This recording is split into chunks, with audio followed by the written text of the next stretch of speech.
লেবাননে সক্রিয় হয়ে উঠেছে কতিপয় দালাল চক্র। জাল ভিসা ও কাজের নামে মিথ্যা প্রলোভন দেখিয়ে হাতিয়ে নিচ্ছেন মোটা অঙ্কের অর্থ। শুধু ভিসা জাল করেই ক্ষান্ত নয়, এসব দালালরা বিএমইটি কার্ড ও বিমানের টিকিট নিয়েও করছে প্রতারণা। এমন পরিস্থিতিতে বৈরুতের বাংলাদেশ দূতাবাসের সহযোগিতা চেয়েছেন ভুক্তভোগীরা। ২০২০ সালের চরম মুদ্রাস্ফীতি ও সর্বশেষ গত বছরে হিজবুল্লাহ এবং ইসরায়েলের মধ্যে যুদ্ধের পর পুনরায় ঘুরে দাঁড়ানোর চেষ্টা করছে লেবানন।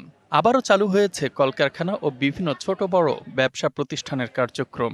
বেড়েছে বাংলাদেশ সহ স্বল্প আয়ের দেশগুলো থেকে আসা শ্রমিকের চাহিদা। কাজের সুযোগ খুঁজতে অনেক বাংলাদেশি পাড়ি জমাচ্ছেন মধ্যপ্রাচ্যের দেশটিতে, আর এই সুযোগকে কাজে লাগাতে সক্রিয় হয়ে উঠেছে কতিপয় দালাল চক্র। আমাদের মতো এরকম জাল ভিসা বহু প্রবাসী পাইয়া নিঃস্ব হয়ে গেছে। দেশটির জেনারেল সিকিউরিটির চোখ ফাঁকি দিয়ে জাল ভিসার মাধ্যমে দালালরা হাতিয়ে নিচ্ছে মোটা অঙ্কের অর্থ। এমনকি বাংলাদেশে অসাধু কর্মকর্তার যোগসাজশে বিএমইটি কার্ড তৈরি ও জাল বিমানের টিকিট হাতে ধরিয়ে দিয়েও করছে প্রতারণা। এক বাংলাদেশি সাইদুল নামের লোকের কাছে ভিসা বাবদ ভিসার জন্য টাকা জমা দিয়েছিলাম। উনি আমাদের কাছ থেকে জাল ভিসা দিয়ে প্রায় $৯৪,০০০ টাকা নিয়ে উনি ওজা হয়ে গেছে। আমরা আকুল আবেদন করতেছি বাংলাদেশ দূতাবাসের কাছে, বাংলাদেশ এমবিসির কাছে, আপনারা যদি এই মুহূর্তে এটা পদক্ষেপ না নেন, আমরা তো হাজার হাজার লোক নিঃস্ব হয়ে গেছি।